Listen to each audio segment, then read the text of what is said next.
قرآن مجید ہدایت کی کتاب ہے۔ اس میں پوری انسانی برادری کے لیے قیامت تک کے لیے ہدایتیں درج ہیں۔ اللہ نے اس میں مثالیں دے دے کر انسان کو سمجھایا ہے۔ کئی طرح کے مثالیں بیان ہوئی ہیں۔ انہی میں سے ایک مثال میاں بیوی کی ہے۔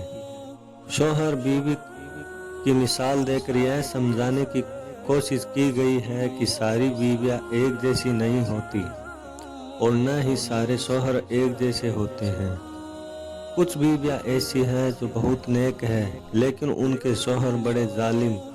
اسی طرح کچھ شوہر ایسے ہیں جو خود تو بڑے اچھے ہیں لیکن ان کی بیویاں بہت ہی خطرناک ہیں۔ اور اس مثال سے اللہ پاک نے اپنے بندوں کو یہ بھی سمجھانے کی کوشش کی ہے کہ انسان کو اس کی نافرمانی و سرکشی کی سزا ملتی ہے، عورت ہو یا مرد۔ سب سے پہلے قرآن مجید میں حضرت نوح اور حضرت لوط علیہ السلام کی بیویوں کی مثال دی گئی ہے۔ اللہ فرماتا ہے کہ یہ دونوں میرے دو نیک بندوں کے نکاح میں تھی، پھر ان عورتوں نے خیانت کی، نبی کی بیوی ہونے کے باوجود ایمان نہ لائی، تو وہ دونوں نبی اللہ کے سامنے ان عورتوں یعنی اپنی بیویوں کے کچھ کام نہ آ سکے، اللہ کے عذاب سے نہ بچا پائے۔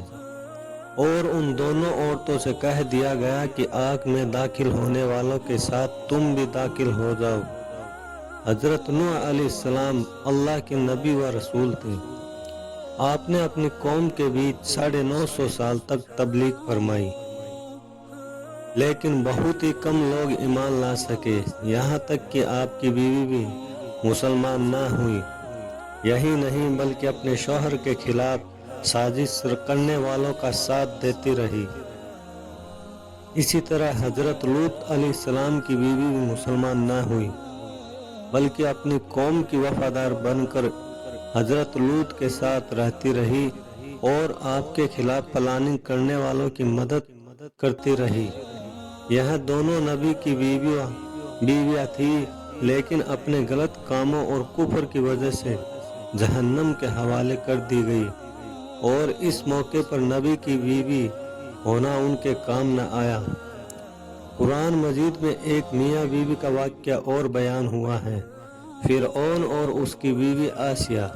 فرعون پکا کافر لیکن حضرت آسیہ پکی مومنہ، وہاں اپنے ایمان پر قائم رہی اور جنت کی حقدار ٹھہری، اور فرعون اپنے کفر و سرکشی کی وجہ سے جہنم رسید ہوا۔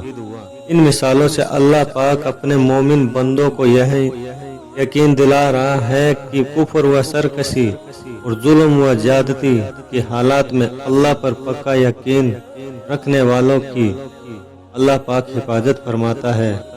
اسی طرح اللہ پاک نے قرآن مجید میں ایک نیک عورت کی مثال بیان فرمائی ہے۔ اس کا نام مریم تھا جو عمران کی بیٹی تھی۔ حضرت مریم نے بچپن سے لے کر جوانی تک اپنے آپ کو ہر برائی سے بچایا۔ آپ کی ماں نے آپ کو اللہ کے لیے منت مان لی تھی۔ آپ کی پرورش بیت المقدس میں ہوئی۔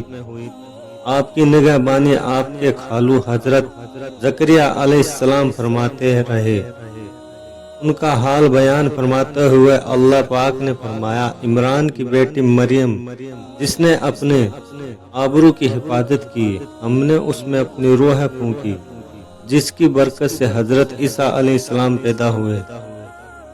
اللہ پاک نے اپنی عزت آبرو کی حفاظت کرنے والی نیک عورت کو کتنا بڑا انعام عطا فرمایا۔ ان کے پیٹ سے بنا کسی مرد کے ملاپ کے ایک اولاد بخشی، جس نے پالنے میں ہی اپنے رسول ہونے اور ماں کے پاک دامن ہونے کی گواہی دی۔ قرآن مجید میں ایک بدترین مرد اور بدترین بیوی کا واقعہ بھی بیان ہوا ہے۔ مرد کا نام تھا ابو لہب اور بیوی کا نام تھا ام جمیل۔ اللہ فرماتے ہیں، ابو لہب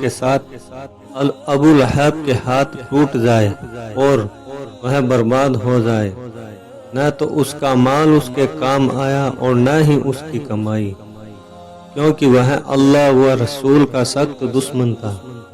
جلد ہی وہ بھڑکتی آگ کے حوالے کر دیا جائے گا۔ اور اس کی بیوی بھی جہنم میں ڈالی جائے گی۔ کا بوجھ سر پر لیے پھرتی ہے، اس کے بوجھ کی رس ہی اس کے گلے میں پھنس کر اس کا کام تمام کر دے گی۔ یہ دونوں میاں بیوی اللہ و رسول کے سخت دشمن تھے، اس لیے قریش خاندان کے ہونے پر بھی وہ عذاب سے نہ بچ سکی۔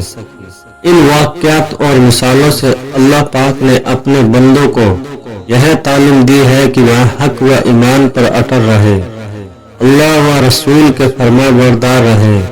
ایسے لوگ ہی اللہ کے عطاؤں کے حقدار ہوں گے۔ حضرت نوح و لوط علیہ السلام کی بیویاں جہنم کے حوالے کر دی گئی کیونکہ وہ اللہ اور اس کے نبی کی نافرمان تھی، بلکہ ان کے خلاف اپنی قوم والوں کی طرفداری میں رہتی تھی۔ انسان کو اپنے کیے کی سزا و جزا ملتی ہے اور ملے گی۔